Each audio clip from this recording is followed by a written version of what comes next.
స్థానాలకు సైతం దాదాపుగా 57 చోట్ల జరిగితే ఒక 7 చోట్ల అధికార పార్టీకి గెలిచే పరిస్థితి లేదు కాబట్టి ఒక 7 చోట్ల ఎన్నికలు వాయిదా వేశారు.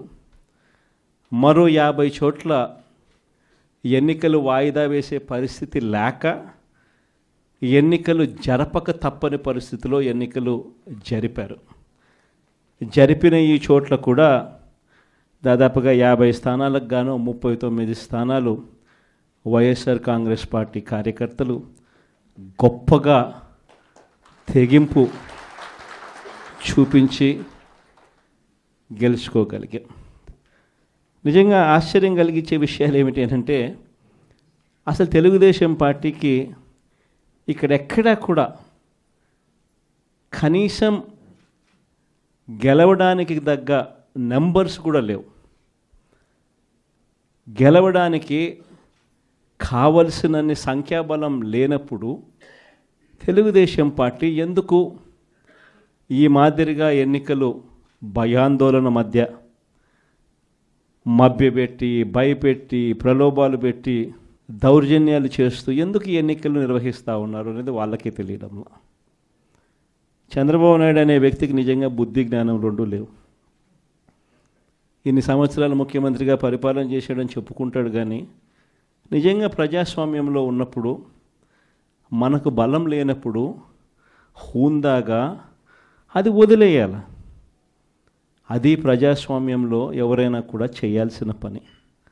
అలా చేయకుండా నేను ముఖ్యమంత్రిని, నా పార్టీ అధికారంలో ఉంది, అధికారంలో ఉండేది నేను కాబట్టి నాకు బలం ఉన్నా బలం లేకపోయినా తేడా పడదు, ప్రతి పదవి నాకే కావాలి, ఎవరినైనా కూడా నేను భయపెడతాను, ఎవరినైనా కూడా నేను కొడతాను, ఎవరినైనా కూడా నేను చంపుతాను, ఎవరినైనా కూడా నేను ప్రలోభ పెడతాను అని చెప్పి నిజంగా అహంకారంతో వ్యవహరిస్తూ ఉన్న తీరును ఈరోజు రాష్ట్రంలో మనం చూస్తూ ఉన్నాం.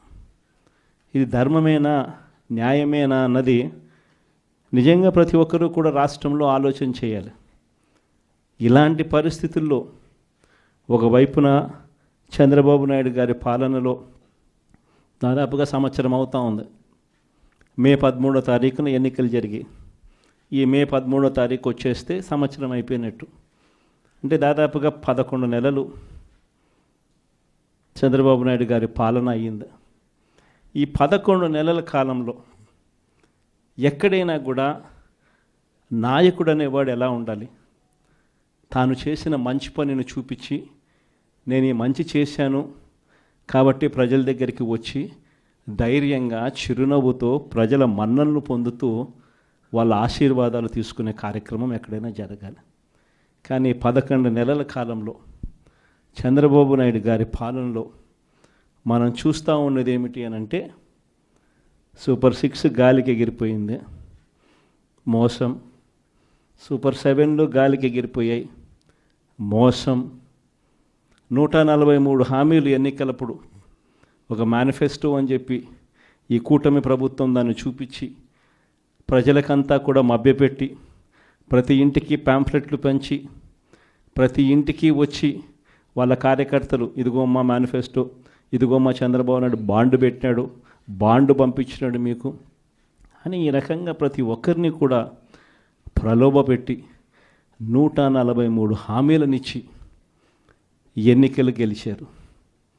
గెలిచిన తర్వాత 11 నెలల కాలంలో ఈ పెద్ద మనిషి చంద్రబాబు నాయుడు గారు ఎన్నికలప్పుడు ఆయన చెప్పిన ఈ సూపర్ 6లు ఏమైనాయి, ఈ సూపర్ 7లు ఏమైనాయి అని ఎవరైనా అడగడానికి కూడా ధైర్యం చేస్తే ఆ స్వరం కూడా వినపడకుండా చేయాలి అని తాపత్రయపడతా ఉన్నాడే తప్ప ఆ హామీలను నెరవేర్చాలి, ప్రజలకు ఇచ్చిన మాట నెరవేర్చాలి అన్నది మాత్రం ఎక్కడా కూడా చంద్రబాబు నాయుడు గారు అడుగుల్లో ఎక్కడా కూడా కనిపించడంలా.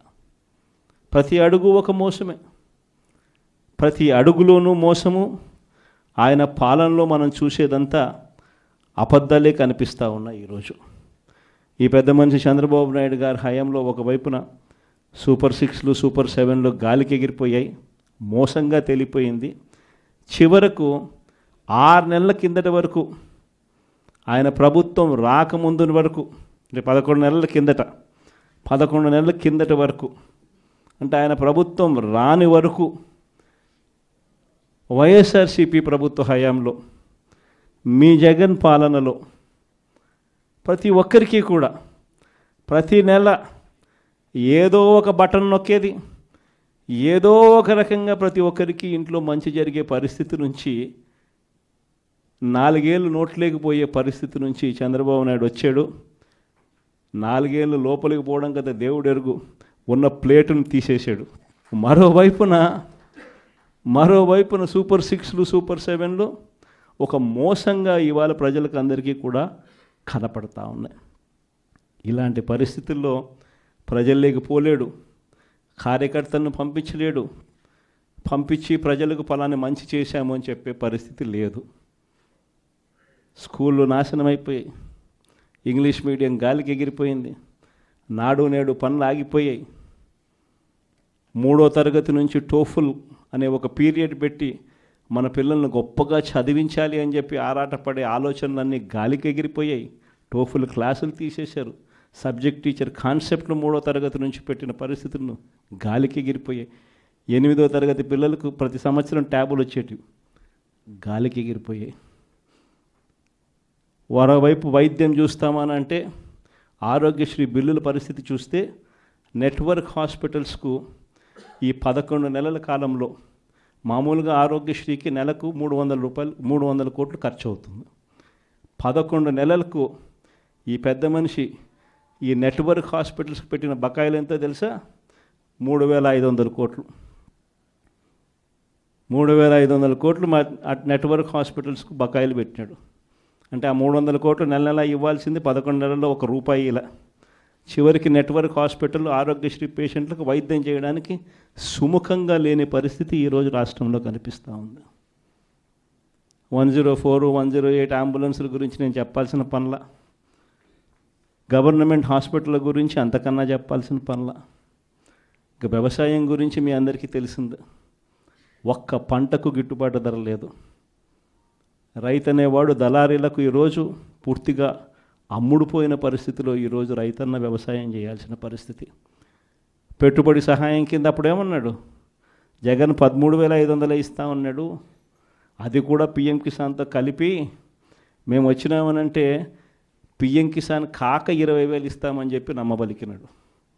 ఈయన వచ్చాడు, కనీసం ఆ జగన్ అన్న ఉన్నప్పుడు ఆ 13,500 అన్న వచ్చేది. ఇప్పుడు అది బాయ, ఆ ఇస్తానన్న ఈ 20,000 ఇది బాయ. మరోవైపున రైతులకు ఆర్బీకేలన్నీ నిర్వీర్యం, ఉచిత పంటల బీమా పూర్తిగా ఎత్తేసాడు. సీజన్ ముగిసేలోగానే ఇన్పుట్ సబ్సిడీ వచ్చేదాన్ని కూడా ఊడబెరికేశాడు.